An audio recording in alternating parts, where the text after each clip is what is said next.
Assalamualaikum warahmatullahi wabarakatuh. Selamat datang di channel Psikis Lo Kena.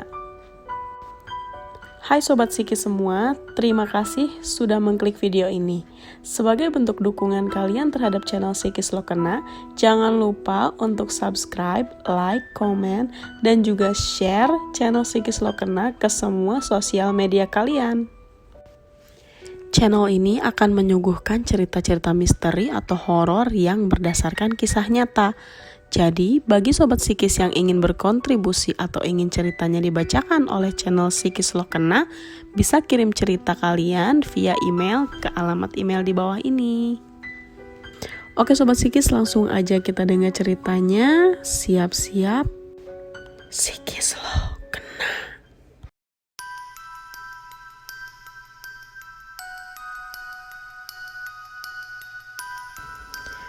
Part 3.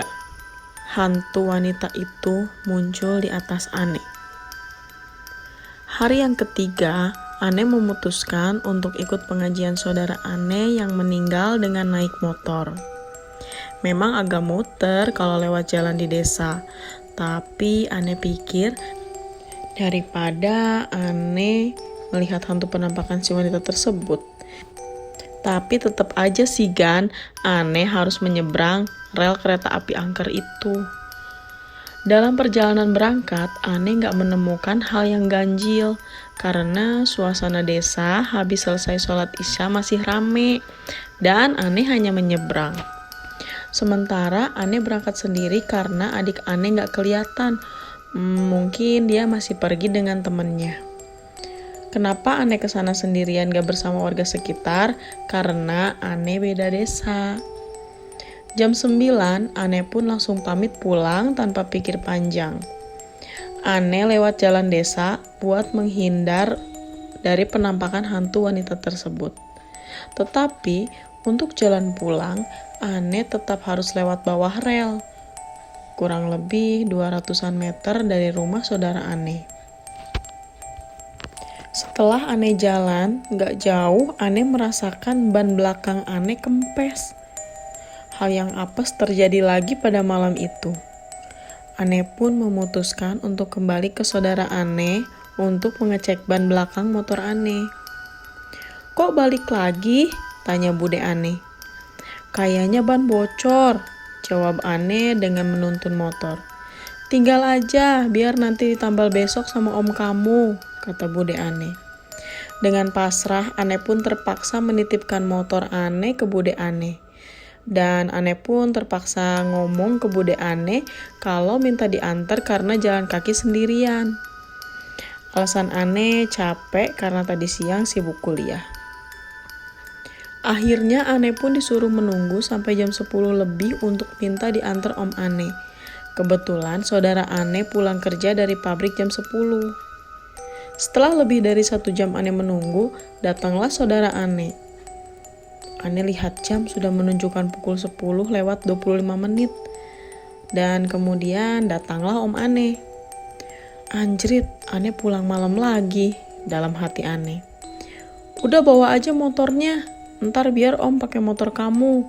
Biar nanti om yang ketambal ban, kata om Ane sambil ngasih kunci. Oh ya udah om, aku jalan pulang dulu ya, jawab Ane. Dalam perjalanan pulang, Ane pasti lewat jalan kecil di bawah rel dulu untuk menuju jalan di kampung. Di mana sepanjang 200 meter hanya ada 3 penerangan bohlam lampu dari warga. Ane pun pasrah pulang sendiri dengan naik motor milik om Ane. Setelah hampir setengah perjalanan, di jalan kecil bawah rel, Ane mengalami kejanggalan aneh lagi. Di mana ada sosok bayangan di sekitar lampu, tepat di depan motor Ane. Dalam hati Ane mikir, kenapa ada bayangan tapi gak ada sosok manusia yang lewat ya? Dengan sedikit merinding, Ane kuat-kuatin mental Ane. Ane gak bisa naik motor dengan cepat karena bukan jalan aspal dan jalannya becek bekas hujan kemarin. Ane pun melihat di samping kanan Ane, apakah Ane juga ada bayangan. Ane berpikir kalau tuh makhluk ada di depan Ane. Karena posisi bayangannya sama dengan bayangan Ane. Bayangan itu nampak jelas di pondasi bantaran rel kereta api. Ane pun pasrah kalau semua terjadi lagi. Jangan ganggu saya cuma mau lewat, dalam hati Ane. Gak lama Ane lewat, tibalah Ane melewati sumber dari bayangan itu. Ane gak merasakan apa-apa, dan Ane gak mau menengok perihal bayangan tersebut. Jalan menuju ke desa pun sudah hampir sampai, tapi untuk menuju desa Ane harus menerobos ke bawah rel kereta api dan motor harus dituntun karena tinggi rel hanya sekitar 1 meter dari tanah. Setelah Ane belokkan motor Ane ke kanan dan bersiap untuk menuntun motor, hal yang mengejutkan terjadi. Penampakan hantu si wanita itu muncul dengan terlihat seperti duduk di sekitar besi jembatan rel. Dengan wajah rusak, ia menunduk. Rambutnya terurai, dan sekali lagi gak ada kakinya. Dan jarak Ane dengan dia persis di atas Ane dan gak nyampe 1 meter. Perasaan shock, jantung mau copot, dan takut campur aduk Gan. Ane langsung tinggalin motor dan lari ke rumah saudara Ane. Ane gedor pintu rumah saudara Ane. Kenapa? Ada apa? Tanya Bude Ane.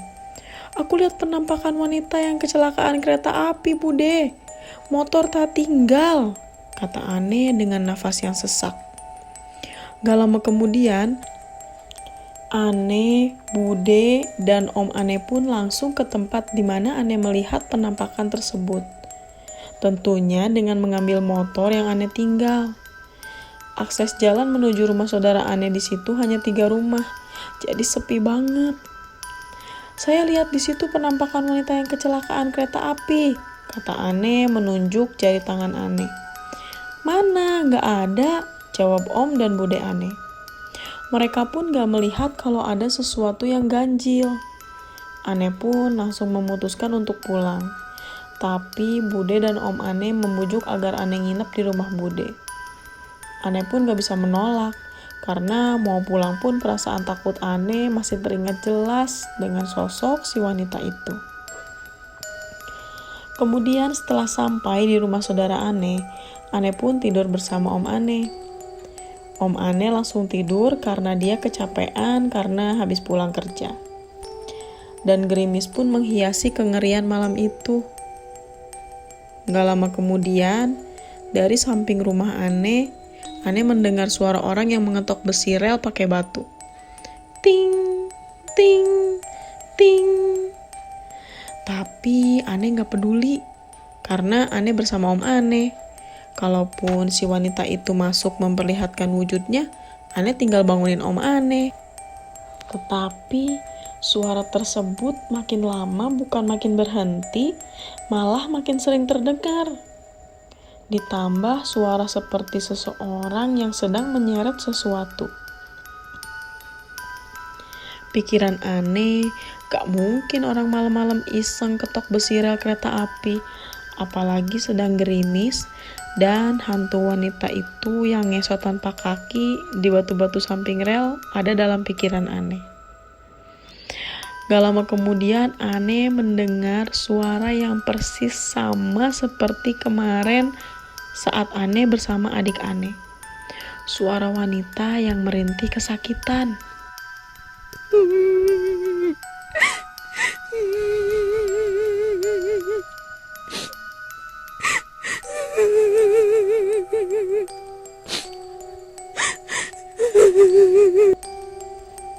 Malam itu Ane bener-bener gak bisa tidur karena teringat kejadian tadi. Suara-suara yang aneh, suara minta tolong, hingga suara kereta api yang terdengar bising di telinga Ane. Ditambah lagi, Ane tidur di rumah saudara Ane yang meninggal belum ada 7 hari. Hingga akhirnya, kurang lebih jam 3-an waktu azan subuh pertama, Ane baru bisa tidur. Setelah dari cerita Ane tentang penampakan hantu si wanita yang kecelakaan kereta api, Ane pun dapat kabar dari penjual bakso, tetangga Ane, ternyata dia juga melihat penampakan yang sama. Hingga akhirnya cerita tersebut sampai di keluarga si wanita itu. Catatan, semenjak kejadian itu, Ane gak pernah lagi dihantui penampakan si wanita. Karena Ane kapok gak datang pengajian lagi.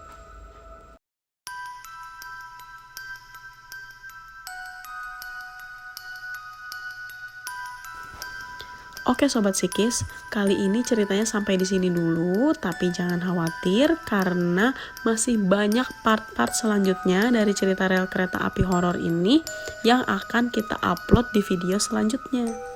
Pastinya cerita yang part selanjutnya akan lebih serem, lebih horor, lebih real, dan akan bikin psikis lo kena. Jadi pantengin channel Psikis Lo Kena dengan cara tekan tombol lonceng notifikasi dan nyalakan notifikasinya untuk semua jenis postingan atau tekan all ya Sobat Psikis. Sebagai bentuk dukungan Sobat Psikis terhadap channel Psikis Lo Kena, jangan lupa untuk subscribe, like, komen, dan juga share semua video-video kita ataupun cerita-cerita mistis kita ke semua sosmed kalian. Terima kasih. Wassalamualaikum warahmatullahi wabarakatuh.